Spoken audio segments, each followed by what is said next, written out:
Le petit empereur de Chine. Il était une fois, dans un immense palais appelé la Cité interdite, un petit empereur de Chine et son petit chien qui s'appelait Wawa. Ce palais était si grand qu'il fallait un jour entier pour le traverser. Il n'était habité que par des ministres, des suivantes et des soldats. Personne d'autre n'avait le droit d'y entrer. Le petit empereur de Chine le savait. C'est le ministre des habitants qui le lui avait dit. Et personne n'avait le droit de regarder le petit empereur de Chine. Il fallait toujours lui parler en baissant la tête, car si on le regardait dans les yeux, on était transformé en statue. C'est le ministre du bonjour-bonsoir qui le lui avait dit.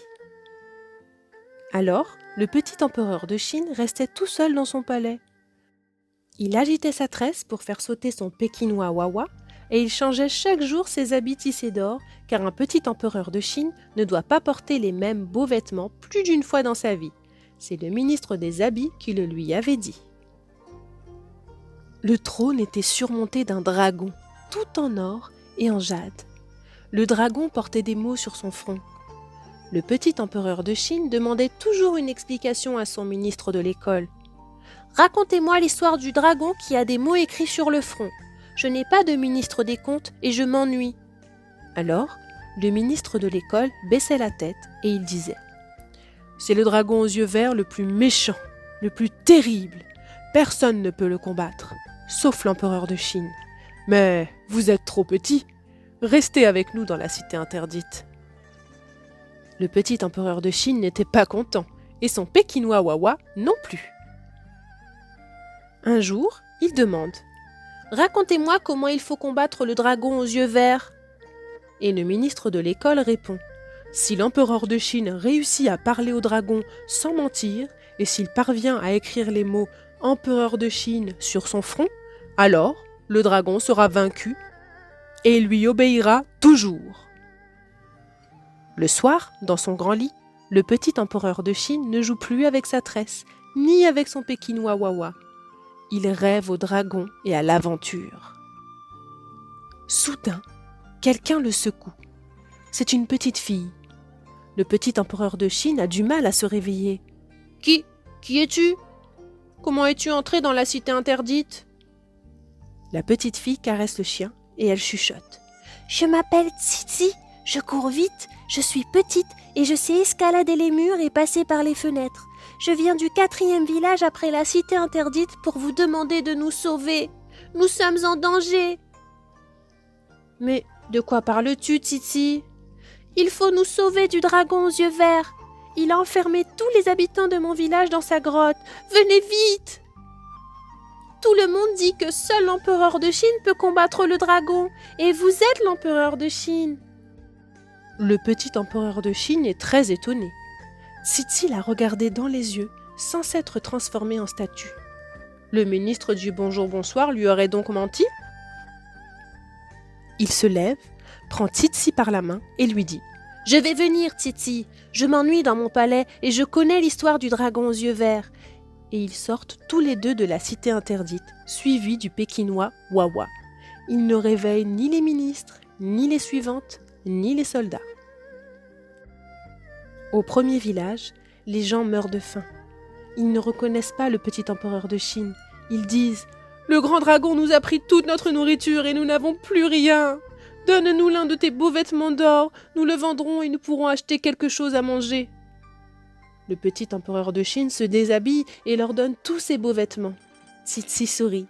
Elle lui prend la main pour le conduire et le pékinois Wawa marche devant. Au deuxième village, les gens meurent de soif.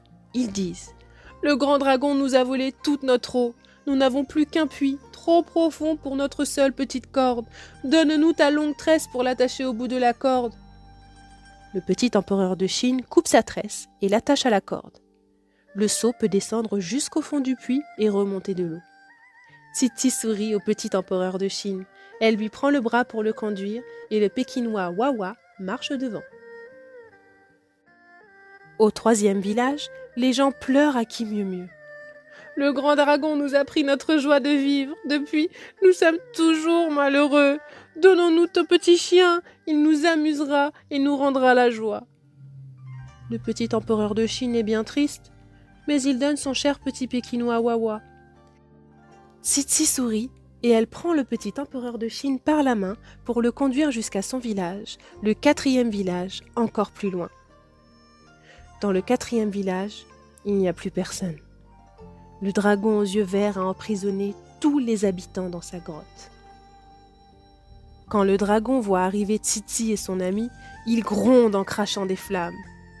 Tu t'es enfui, Titi. Je devrais te manger. Tsitsi réplique. Pour me faire pardonner, je te ramène un nouveau prisonnier. Le dragon gronde. Qui es-tu, misérable ami de Titi? Si le petit empereur de Chine dit qu'il est l'empereur de Chine, le dragon va le dévorer, c'est sûr. Mais il ne doit pas mentir. C'est le ministre de l'école qui le lui a dit. Et le petit empereur de Chine répond. Je suis l'empereur de Chine. Le dragon aux yeux verts éclate de rire. Toi, ce n'est pas possible. Où sont tes habits tissés d'or, ta longue tresse et ton petit chien? Je connais l'empereur de Chine. Il a peur de moi là-bas, dans sa cité interdite. Entre dans ma grotte, petit mendiant menteur. Je te mangerai plus tard. Quand la nuit arrive, le dragon ferme ses grands yeux verts. Tsitsi fait signe à tout le monde de se taire et le petit empereur de Chine se lève. Doucement, tout doucement, il grimpe sur la patte aux griffes pointues. Il a si peur qu'il tremble. Il lui semble que les griffes remuent. Et s'il allait se faire dévorer? Mais, il sait ce qu'il doit faire. Et sur le front du dragon, vite, vite, il écrit les mots « Empereur de Chine ». Le dragon ouvre alors ses yeux devenus bleus et dit Tu ne m'avais pas menti.